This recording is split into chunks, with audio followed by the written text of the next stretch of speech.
Hey guys. Okay, here we go. I'm getting a whole bunch of messages right now. Welcome. I wanted to do a video today because yesterday, normally I do them Thursdays at 2 o'clock, but my little guy was home with me. He was vomiting. So I was a little bit occupied yesterday.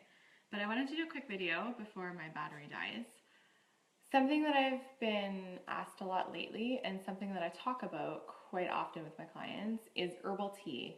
Now here in Canada where we are, it is January, meaning it is quite chilly out, although lately it hasn't been that bad, but it's been cold out. And I find in the cold weather, I tend to drink a lot of hot drinks. Herbal tea is my go-to. So I thought I'd share with you my 7 favorite herbal teas. And anytime I do a nutritional plan for anybody, there's always herbal tea included, usually as alternatives to coffee, which I don't love for many reasons. So there's always herbal tea options that I use. And one thing I love about being a holistic nutritionist and dealing with holistic nutrition is that everything I provide to my clients, or even when it comes to me, to myself, has a purpose in their body or in my body. So I'll tell you the 7 herbal teas that I love, and I'll tell you why. So anytime I open up my tea cupboard, everybody knows I have a whole ton of tea. This is probably half of what I have in there right now. And I kind of ask myself, what do I need right now? What kind of support is my body asking for? And what kind of health benefits am I looking for at this moment? And that's why I choose my herbal tea, and that's often how I choose the foods that I eat. So it's actually kind of exciting when you look at it that way. There's always a purpose to everything you eat. And anytime I do a nutritional plan for anybody, I tell them all the foods that I would like them to focus on and exactly why. So this is what's going on with your body right now. I would love for you to eat this, this, and this is why, because it will help this, it will help support this, it will make you feel this way, it will lead to this. So the same goes through everything I drink too. I don't drink pop, I don't drink juice unless I do fresh pressed juice sometimes. Smoothies I drink and I put a whole ton of stuff in them. But herbal tea is one of those ones that I drink all the time. So let me start. Number 1, echinacea. Echinacea tea is great for supporting the immune system. Anytime I start to feel any little bit of anything coming on, I always drink at least 1 bag of echinacea tea. This, topped with a zinc lozenge, I find, on top of all the other daily things I do preventatively. But these two, as soon as I start feeling anything, I have echinacea tea and I have a zinc lozenge. I'm gold. I don't often get sick. In the past few months, my youngest especially has been sick with a few different colds. He's been coughing on me and sneezing on me and sleeping in my bed and breathing all over me. And I haven't got anything. And I attribute that mostly to my healthy lifestyle, but also to echinacea tea and zinc lozenges. My favorites. I'm going to say my favorite for last. Chai rooibos is another one. So there's 2 different things here, chai and rooibos. Now, herbal tea is naturally caffeine free. Chai is not caffeine free because it's often made with black tea. But it contains other things in it like black pepper, cinnamon, clove, cardamom. So it's super high in antioxidants and it's a huge anti-inflammatory drink. So that's chai.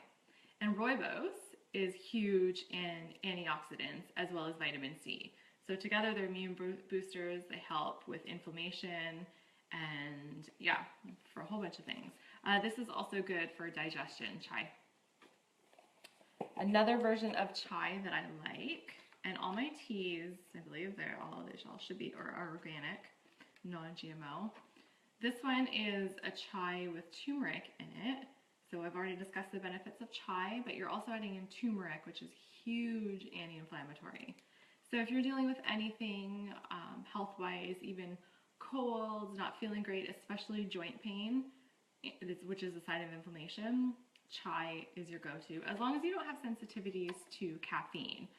Now, sometimes they'll say caffeine-free, which if it's chai, you know it's probably made from black tea bags. That means the caffeine's been taken out.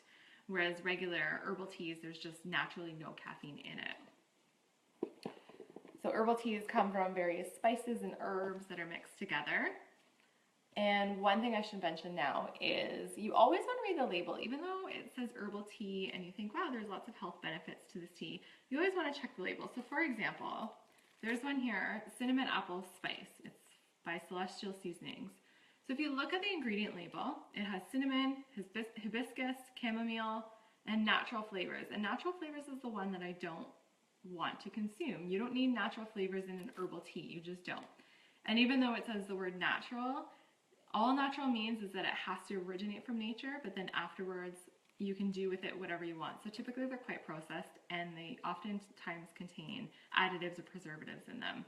So part of the natural flavor in this one says contains soy lecithin. So if you have some kind of allergy or intolerance towards soy, which a lot of people do and may or may not realize it, then you probably aren't thinking that you're drinking something containing soy in it. So even though, okay, are we still there? So even though you're drinking herbal tea, you always still want to look at the labels, just to make sure, just with your food as well. Okay, next. Okay, this one's one of my faves. Calming by Yogi. I love the Yogi teas. Calming contains, what does it contain? I know it's got chamomile in it, licorice root, skullcap, a whole bunch of ingredients here. Lavender. Most of the ingredients in here are to relax your system and to promote calming and relaxation. Skullcap used as a mild sedative and to calm your nerves and anxieties. So this one I adore if I'm dealing with some stress, which happens, or shortly before bedtime. I love, love, love this one. It has such a, just a nice taste. I don't even know how to describe it. Just a sweet, calming taste. Lemon balm is next. I don't drink this one too often. I like the calming, but lemon balm is geared toward anxiety and stress. So to help relax and calm you, similar to the calming, you have lemon balm. But because of its massive amount of ingredients and just the taste of it, I go with this one, but the lemon balm is an option as well. And my last two favorites, they're basically the same thing. One has one extra in it. Egyptian licorice. I am so drawn to this taste. The first time I had this tea, actually, I went to see a new naturopathic doctor, and this is what she serves her clients. And I was like, what is this tea? I adore the taste of it. And it doesn't, to me, it doesn't taste anything like licorice. I don't love licorice. So it has a really distinct taste, but it's not an unpleasant one. The reason I love Egyptian licorice mint, oh, that one's next, I gave it away. Egyptian licorice tea is because it's really great for supporting the adrenal glands. And I'd say 95% of the women that I work with need some assistance with their adrenal glands. The adrenal glands are two glands that are in charge basically of secreting your stress hormones and being in charge of your stress response. And when I went to see my naturopath, I don't know, a couple of years ago, I went to her and I said, I think I'm dealing with some adrenal fatigue. And she's like, you have 3 children. Of course you have adrenal fatigue. So I was like, okay, that makes sense. So I prescribe this tea quite often for my clients, especially if they're showing imbalances with their adrenal glands. So Egyptian licorice, amazing for the adrenals. And if you want to bump it up even more, Egyptian licorice mint. So same thing, except there's an addition of mint. Mint is amazing for supporting the digestive system, bloating, gas, nausea. And if you're typical, like most people, when you're stressed, your digestive system shuts down and you may or may not start having issues with it. Gas, diarrhea, constipation, just stomach aches, constant nagging in your belly. The two typically go hand in hand because stress completely shuts down your digestive system, so it stops working as well as it should. So Egyptian licorice mint is like a double whammy, and I love anything mint flavored, so I adore this. But this is great for the adrenals and for digestive functioning. This I prescribe a ton. And I have this one, between these two, I probably have at least one a day. Love, love, love, love. So those are my top 7 herbal teas that I just love and drink multiple times a day. I probably have 2 to 3 cups of tea a day. I'm often someone who's very, very cold all the time. I'm not cold right now because I just had the hottest shower ever and I dry my hair, so I'm nice and warm right now. But typically I'll have, like, after breakfast, after I eat, I get chilly. So after breakfast, when my son goes down for his nap, and then at the end of the night I'll typically have tea, some variation of them. So typically I'll have the calming tea before bed. During the day I'll have one version of my Egyptian licorice tea, and then quite often lately, especially because there's been a lot of illnesses going around, I'll have an echinacea tea as well as soon as I start feeling anything. So I hope that's helpful. Those are great alternatives to coffee or anything with caffeine in it, because the people that I work with, I would say the majority of them have some kind of intolerance or sensitivity to caffeine, which they may or may not be aware of. It affects the adrenal functioning, it affects thyroid functioning, it affects your energies throughout the day, your moods, it affects a whole bunch of things. So I recommend staying away from caffeine as much as you can. So teas are a great alternative to that with many, many health benefits. And there are so many more options out there that have a whole variety of health benefits. And we're lucky in Canada that the ones that you find in stores are pretty well regulated. So you don't have to worry too much about negative side effects. But if you do have herbal tea and you are taking it, I would absolutely recommend Googling any negative side effects of that herbal tea that you enjoy.